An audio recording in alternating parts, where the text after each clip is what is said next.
మరియు ఆస్తుల పరిరక్షణ సంస్థ హైడ్రా చేస్తుంది.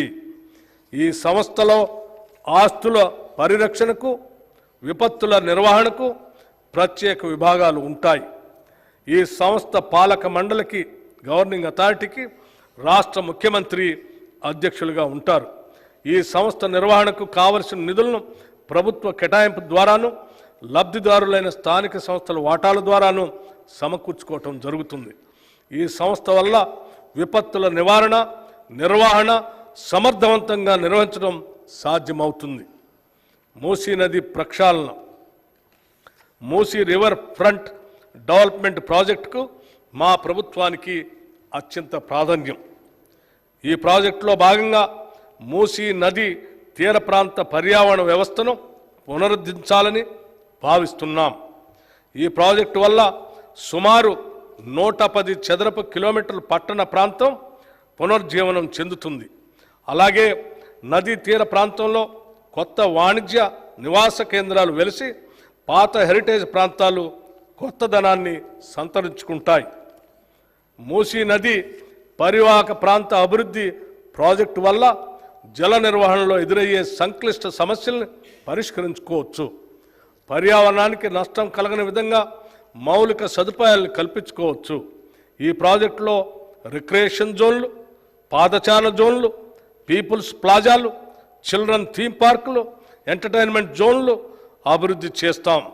ఈ ప్రాజెక్టు యొక్క ముఖ్య లక్ష్యాలు ఆర్థిక కూడల ఏర్పాటు, జీవన ప్రమాణాల పెరుగుదల, వారసత్వ సాంస్కృతిక సంపదను పరిరక్షించడం, నగర ప్రతిష్టను ఇనుమడింపజేయటం, పర్యాటక కేంద్రంగా తీర్చిదిద్దటం, పర్యావరణాన్ని మెరుగుపరచడం, మౌలిక సదుపాయాల్ని అభివృద్ధి పరచటం. ఈ లక్ష్యాలను సాధించే దిశగా ఇప్పటికే సామాజిక ఆర్థిక అనుభవ సర్వే, సోషియో ఎకనామిక్ ఎంజాయ్మెంట్ సర్వేను చేపట్టడానికి రెవెన్యూ శాఖలో 33 బృందాలను ఏర్పాటు చేశాం. మూసీ అభివృద్ధి లండన్ నగరంలో ఉన్న థేమ్స్ నదీ పరివాహక అభివృద్ధి తరహాల్లో జరుగుతుంది. ఈ మూసీ నది అభివృద్ధి అత్యంత ప్రతిష్టాత్మకంగా భవిష్యత్తులో దేశంలో అనుసరించదగిన అత్యుత్తమ మోడల్గా జరగాలన్నదే మా ప్రయత్నం జరుగుతుందనేదే మా ప్రగాఢ విశ్వాసం. హైదరాబాద్ నగర పాలక సంస్థ మరియు మెట్రోపాలిటన్ అభివృద్ధి సంస్థ హైదరాబాద్ నగర ప్రాధాన్యత దృష్ట్యా నగరాభివృద్ధికి మరింత పెద్దపీట వేయాలని ప్రభుత్వ ఉద్దేశం. 1 కోటికి పైగా జనాభా గల నగరానికి పౌర సేవలను మరింత సమర్థవంతంగా అందించడంలో GHMC, HMDA, metro water works ప్రధాన పాత్ర నిర్వహిస్తాయి.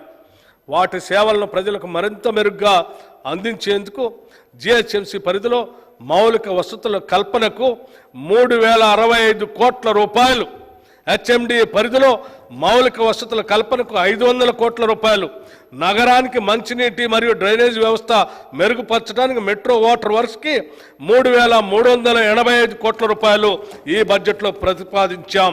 ఇవి కాకుండా హైడ్రాకి 200 కోట్లు, ఎయిర్పోర్ట్ వరకు మెట్రో విస్తరణకు 100 కోట్లు, ఔటర్ రింగ్ రోడ్డు కొరకు 200 కోట్లు, హైదరాబాద్ మెట్రో రైలు ప్రాజెక్టుకు 500 కోట్లు, పాత నగరానికి మెట్రో విస్తరణకి 500 కోట్లు, multi modal suburban rail transport system కొరకు 50 కోట్లు, మూసీ రివర్ ప్రాజెక్టు కొరకు 1500 కోట్ల రూపాయలు ప్రతిపాదించాం.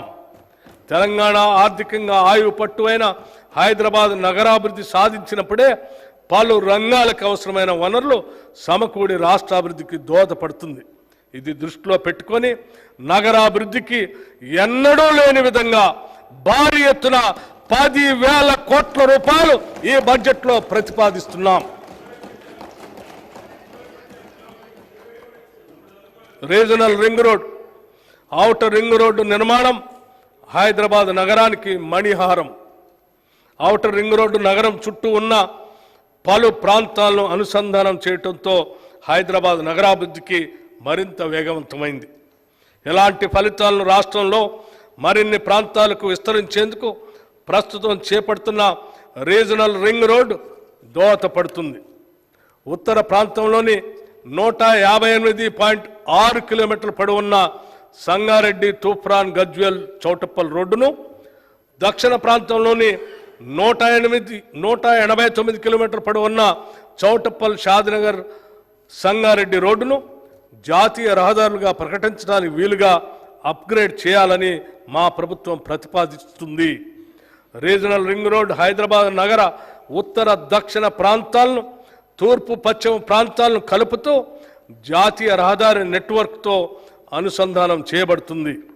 ఎక్స్ప్రెస్ వే ప్రమాణాలను దృష్టిలో ఉంచుకుని దీని నిర్మాణానికి తగినంత భూమిని సేకరించే ప్రయత్నం జరుగుతుంది.